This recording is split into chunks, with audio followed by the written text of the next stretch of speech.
El mexicano tiene su futuro incierto. La situación económica no está fácil. Piensa cómo será su futuro y cómo será su mañana, su presente mismo. Por eso, tiene muchas preguntas acerca de cómo se darán las temáticas económicas en los próximos días, meses o años. Nosotros, grupo de estudiantes, pensantes, vamos a dar respuesta a toda esta incertidumbre, a todas estas dudas económicas.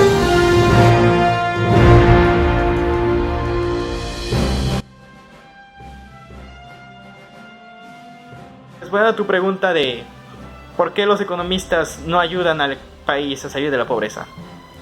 Porque realmente no existe un consenso sobre el desarrollo. No existe un único camino hacia el desarrollo en un país. Para tener realmente un desarrollo se necesita un gran número de políticas sociales para el mejoramiento de las clases bajas, al igual que necesitamos eliminar el problema de la movilidad social en México. Sin embargo, por ratos no se cuenta con la cooperación de tanto el gobierno o de la sociedad, o de ambos. Mientras tanto, los economistas no tenemos el poder necesario para poder ayudar a resolver el problema de la pobreza en estos momentos. Necesitamos un plan fijo, una estrategia para que podamos seguir y podamos solucionar el problema poco a poco, porque la pobreza es un problema muy grande en este país que no se puede solucionar de la noche a la mañana. Tiene que ser un proceso, tienen que ser distintas administraciones que tendrán que seguir un mismo plan para mejorar la situación de las clases bajas y permitirles que puedan avanzar a clase media o puedan aspirar a más. Pero mientras tanto, los economistas no podemos jugar un rol tan crucial en estos momentos, porque no existe un plan fijo. No podemos ayudar como quisiéramos, porque no tenemos las herramientas. No existe un consenso debido a los factores internos y externos que está viviendo el país en la actualidad.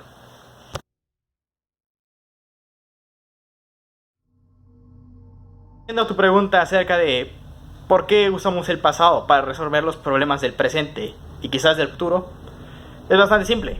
La historia es la ciencia de comprender por qué y cómo pasaron las cosas. Nos ayuda a comprender todo. Es importante analizar el pasado porque nos puede otorgar ciertas referencias y ventajas que no teníamos antes. A lo que me refiero es que el pasado debe de servir como herramienta para poder solucionar los problemas del presente y del futuro. Es necesario entender el pasado para solucionar los problemas del presente, al igual de entender el origen de estos, ya que los problemas de hoy en día no nacieron de la noche a la mañana. Fueron problemas que se fueron generando a lo largo de los años y cuando llegan, uno tiene que estar preparado. Tiene que tener ciertas medidas preventivas y estas las obtenemos del pasado.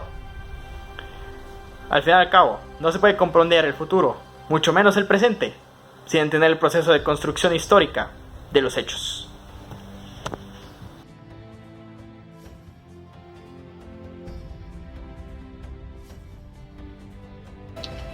El problema de los políticos es que ellos son los formadores de opinión, los gestores, y son los que al fin y al cabo pues logran operacionalizar y conformar una intersubjetividad de cómo se deben enfrentar los problemas.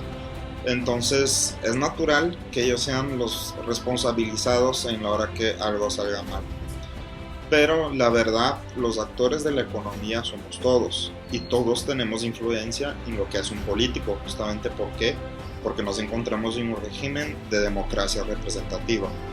Luego, es esencial que al invés de solamente culpar a los políticos, debamos presionarlos para hacerlos cambiar de programa y además influir en la formación de subjetividades acerca de los fenómenos económicos entre todos nosotros.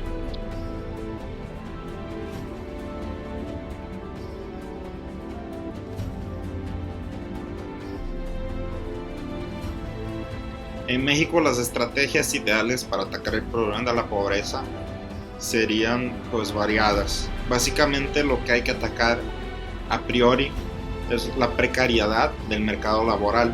Es decir, aquí en México los empleos son demasiado informales algunos, los que son formales pues cuentan con poca regulación laboral y cuentan con salarios bajos.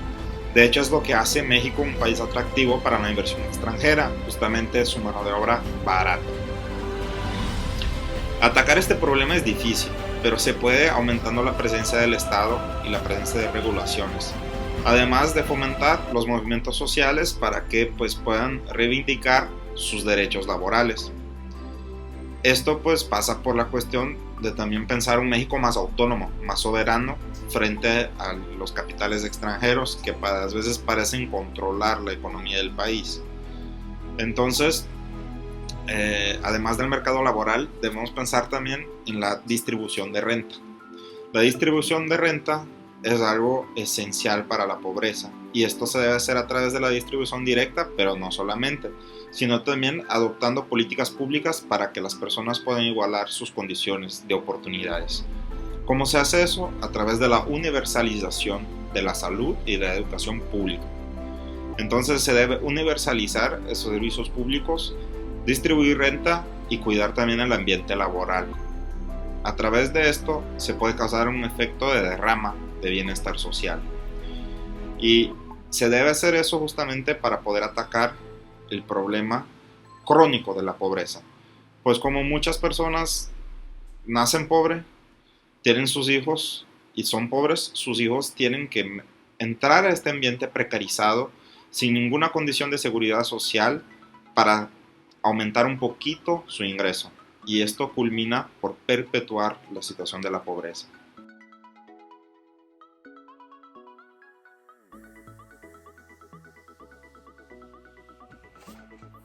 En base a la pregunta 5 de si va a haber una crisis, si va a haber una crisis en el país, si nosotros pensamos que perderíamos nuestro poder adquisitivo, es una pregunta interesante, ya que la mayoría de las crisis que han pasado en México han tenido un efecto deteriorado en el poder adquisitivo durante todas las crisis que han pasado en México. Han existido, yo creo que bastantes estudios donde uno de los datos más importantes es en 1938, donde un trabajador promedio tenía un mayor poder adquisitivo que el que tenemos el día de hoy. Con esto, en los precios actuales. Entonces, con esto podemos ver que México ha tenido una historia en el poder adquisitivo que durante la crisis de 1949, que fue detonada por la Segunda Guerra Mundial, también cayó nuevamente el poder adquisitivo, y es a partir de como 1954 con el régimen de Adolfo Luis Cortines, seguido de López Mateos y Gustavo Díaz de Ordaz, donde ya se vino un periodo de estabilidad e incremento en los salarios reales.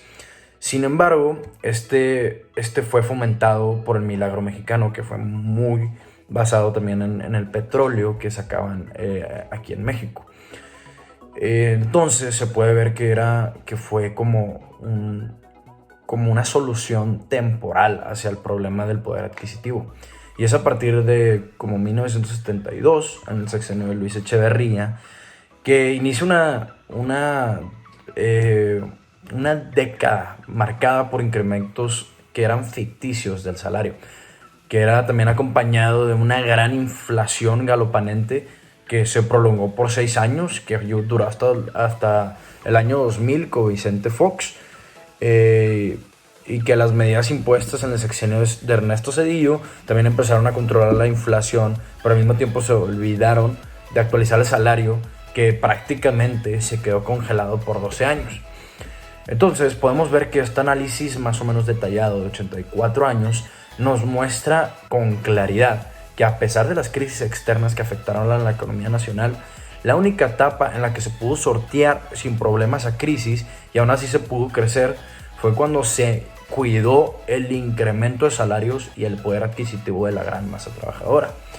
Entonces, si vamos a llegar a una crisis, depende más de lo que vaya a hacer el gobierno en base a las políticas de export, ¿cómo se llama? Las políticas de la gran masa trabajadora para poder estabilizar el poder adquisitivo. Ahora, es importante entender que la historia siempre muestra el origen de los problemas, y con estos elementos podemos generar la solución de si realmente se va a notar una pérdida en el poder adquisitivo si es que ya queda en la crisis. Ya sabemos que para que no pase, el gobierno debe intervenir y tiene que fortalecer nuestro mercado interno, tiene que pagar mejores salarios, disminuyendo impuestos y facilitando hacer el negocio. Así nos podemos volver autosuficientes.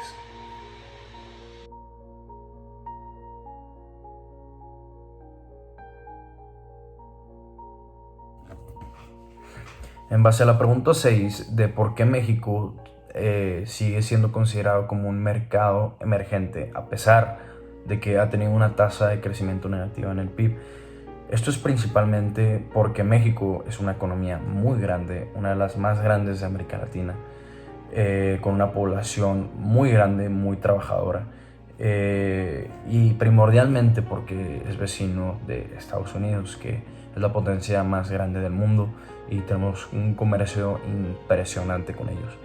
Pero también principalmente porque México cuenta con unas reservas naturales muy importantes como el petróleo, la agricultura, la flora, la fauna, el ambiente de negocios de México es muy atractivo para los inversionistas extranjeros. Aparte de que, a pesar de que ha tenido muy malas cifras en el PIB, esto no ha sido factor para que los inversionistas no inviertan en México, ya que uno de los incentivos más grandes son los bonos gubernamentales de México, ya que son unos de los que más dan en todo el mundo y son de los que más se cotizan en el mercado financiero. También por todo lo que pasó con lo de Pemex, la reforma energética ha sido un incentivo para que los mercados internacionales entren en el país y puedan invertir en México, por lo que son unas de las razones, porque existen muchas, de por qué México es considerado una economía emergente.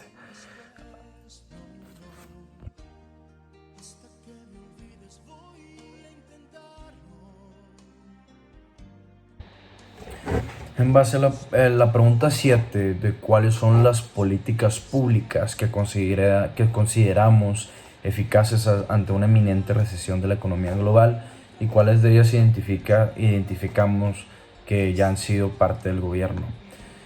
Pues principalmente tenemos que analizar qué pasaría en una recesión que estuviera en el país.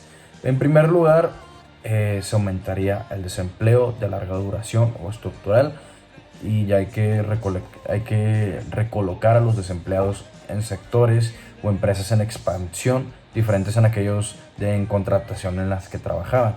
En segundo lugar, se supone asimismo también una menor acumulación de capital físico, lo que, unido a la mayor obsolencia del capital instalado, hace que a medio plazo caiga la productividad de todos los factores.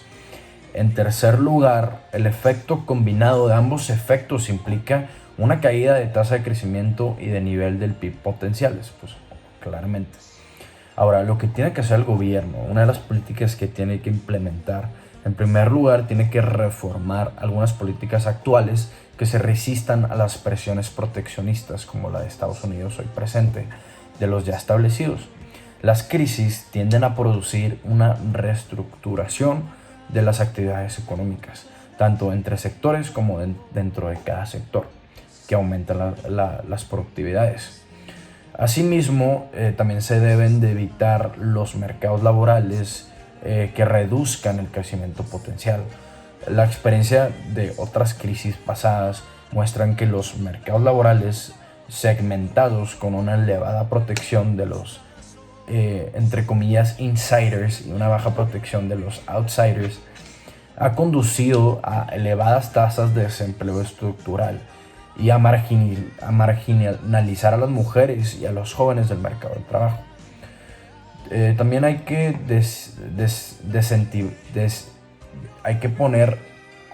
hay que quitar incentivos a trabajar, hay que reducir los subsidios de desempleo y aumentar su generosidad y el tiempo de formación. También el gobierno tiene que tratar de incrementar reformando los sistemas educativos y formar que abarquen toda la vida laboral para conseguir tener una fuerza laboral cualificada y adaptable para poder salir de la crisis y que no vuelva a pasar.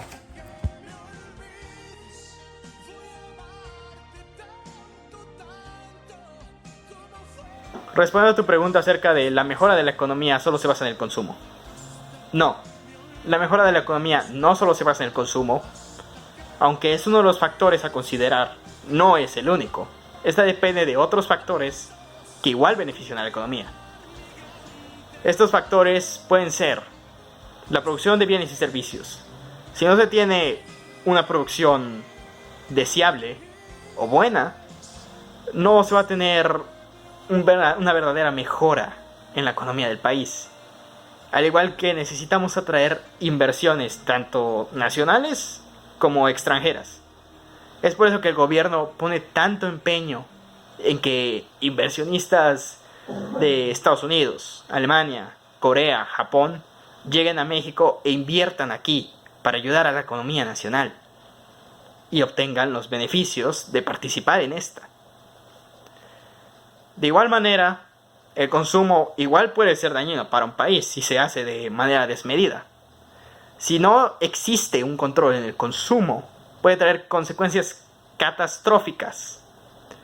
Se puede crear un problema de contaminación y pérdidas de recursos naturales irreparables. Por lo que es necesario que se mantenga un balance en el consumo. Se tiene que incentivar, sí, pero no se tiene que llegar a un punto donde solo se consume por consumir. También hay que pensar en los recursos que tenemos y acerca de los problemas que puede traer la contaminación en el futuro. Por lo tanto, no, la mejora de la economía no solo se basa en el consumo.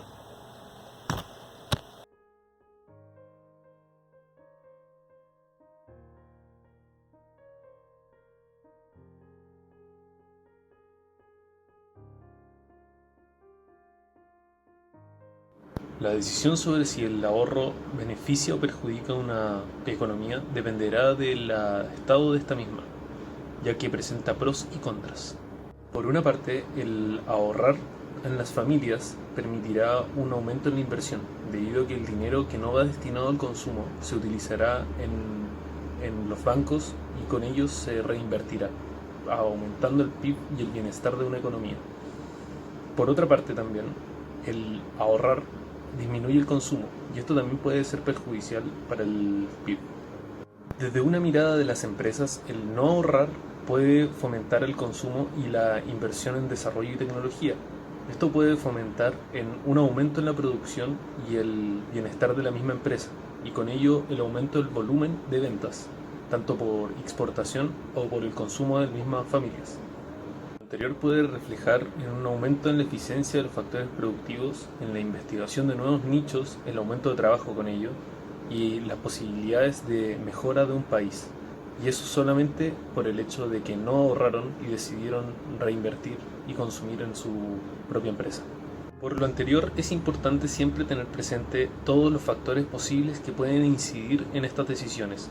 No es bueno centrarse solamente en un ideal, el cual sería el ahorro, ya que se puede ver desde hartas aristas y encontrar siempre pros y contras en estos factores. Ahora bien, si es que nos enfocamos netamente en el ahorro, existen varias fórmulas o formas en las que se puede incentivar este. Las principales y más utilizadas es mediante la tasa de interés. Un aumento en la tasa de interés hará que las personas desean tener su dinero guardado en los bancos, debido a que les generará mayor rentabilidad. Esto provocará una disminución en el consumo y un incentivo en el ahorro de las personas. Otro método es por medio de las estrategias políticas, las cuales fomentan la disminución del consumo y con ello el guardar dinero para que se reinvierta. Junto con estas estrategias políticas, el gobierno crea una recaudación fiscal, esto por medio de cobros de impuestos, ya que si es que se le cobra un impuesto al consumo, a lo que se consume, provocará un incentivo a no consumir este producto, y en el caso que se consuma, será dinero que recaudará el gobierno para otras inversiones que quiera realizar, y así hacer más fuerte una economía de un país. A modo de ejemplo de lo anterior, podemos utilizar el caso de Inglaterra, el cual estos incentivaron una campaña de cobro de impuestos a los azúcares, es decir, que todo producto que contenía una cantidad excesiva de azúcar se le cobraría un impuesto. Esto generaría un aumento en el valor de los productos, un desincentivo en el consumo de estos productos, un ahorro en estos productos por culpa del no consumo de estos productos, y también una recaudación de gobierno en el caso de que estos productos sean consumidos, haciendo más fuerte así la economía del país, fomentando bajo varios puntos de vista esta economía y este país. Otro método es mediante la concientización de la sociedad. Este método no es muy común, pero es igual de atractivo, ya que si es que el gobierno está dispuesto a invertir en cursos de matemática financiera en personas, haciéndolas más conscientes sobre dónde invertir, dónde desplazar su dinero, aportaría mucho a la economía, fomentando así su fortaleza y el bienestar de la sociedad con ello. Junto con la concientización de la población, el gobierno también puede invertir en campañas que fomenten de manera indirecta el ahorro. Este método fue tomado, ya que es muy reciente, por la economía conductual. Esta economía consta de influir en la sociedad de manera indirecta mediante pequeñas estrategias que influyen en la psicología de la población. A modo de ejemplo, se hizo un estudio en donde se hizo un experimento social de un supermercado donde ciertos productos estaban a un alcance mucho más sencillo que otros, siendo estos productos de fácil alcance de mayor valor. Las personas llegaron a consumir más sobre estos productos de mayor valor que los otros, ya que fueron influidos indirectamente por la facilidad del alcance. Para la comprensión de esta economía también podemos dar el ejemplo de lo que hacen las líneas aéreas, en donde te presentan un producto y a medida que tú vas integrando o formando tu producto, el valor va aumentando. Una vez que ya estás avanzado, el valor no es el mismo al que al principio te propusieron, pero tú, al ya estar enamorado prácticamente del producto, es mucho más difícil que tú desistas a la propuesta, teniendo un valor más elevado que otras compañías, hasta. Aterrizando el ejemplo anterior y aplicándolo en el gobierno podría tomar estrategias que fomenten el ahorro mediante facilidades hacia las personas, y así incentivando a las personas a ahorrar. Finalmente, es importante mencionar que no se puede decidir de qué manera específicamente va a ser mejor o peor la decisión del gobierno para fomentar el ahorro, ya que dependerá mucho de la estabilidad, la sociedad y el pensamiento de las empresas y las personas, ya que si es que hay un descontento social, podría repercutir de manera negativa la decisión de aumentar tasas de interés o influir en la sociedad de esta. Es por eso que hay que ser súper cuidadoso y cauteloso en la actualidad, en el estilo de vida de las personas y la conciencia social que se está viviendo.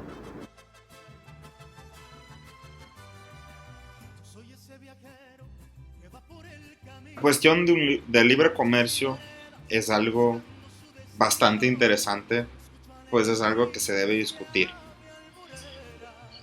Los economistas tienen una tendencia, principalmente en México, de pensar que la teoría clásica y neoclásica son las formas dominantes y positivistas de la ciencia para utilizarse como mecanismo de análisis y mecanismo de solución de problemas.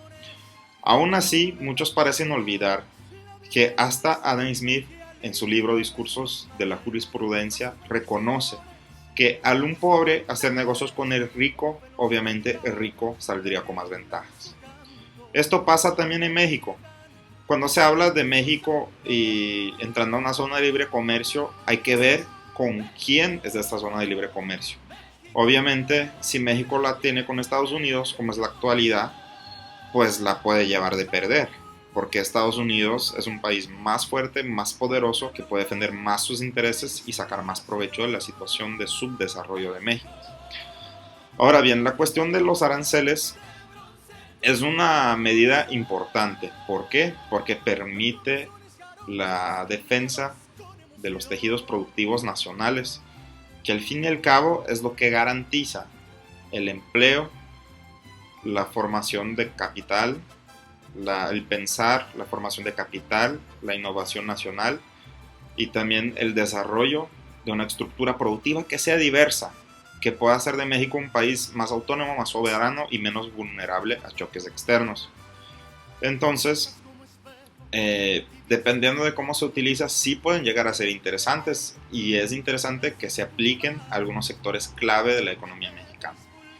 No quiere decir que seamos contra el libre comercio, nada más que tenemos una postura un poco crítica con relación a aceptar el libre comercio de manera indiscriminada. Lo que queremos decir es que primero hay que ver si el libre comercio tiene contrapartida, porque en el Telecam, por ejemplo, es común que Estados Unidos tenga un poder mayor de decidir qué entra en nivel de libre comercio, qué productos son y cuáles no. Y mientras México no tiene esta capacidad. Además, hay que pensar también en la integración más allá del comercio, sino la integración productiva, justamente para combatir asimetrías entre los países que se están integrando, y una integración identitaria. Es decir, hay que pensar en la construcción de identidades comunes para que fenómenos como que pasaron con Trump no vuelvan a suceder, en donde Canadá decide negociar solo porque no se identifica con los mexicanos, a donde a Trump sí le puede operacionalizar la idea de desafiar el modelo de integración norteamericana, porque él tampoco se identifica con los mexicanos y México termine estando pues a la merced de esos países de la América anglosajona. Entonces la idea aquí es básicamente encarar el tema del libre comercio con un poquito más de cuidado y tratar la integración no solo como un mercado, sino la integración como un fenómeno complejo y amplio. Y como México va a poder ser un país desarrollado, que con estas propuestas va a poder tener soberanía, equidad, justicia y sobre todo eficacia para tener un mejor futuro. El futuro de México está en nuestras manos.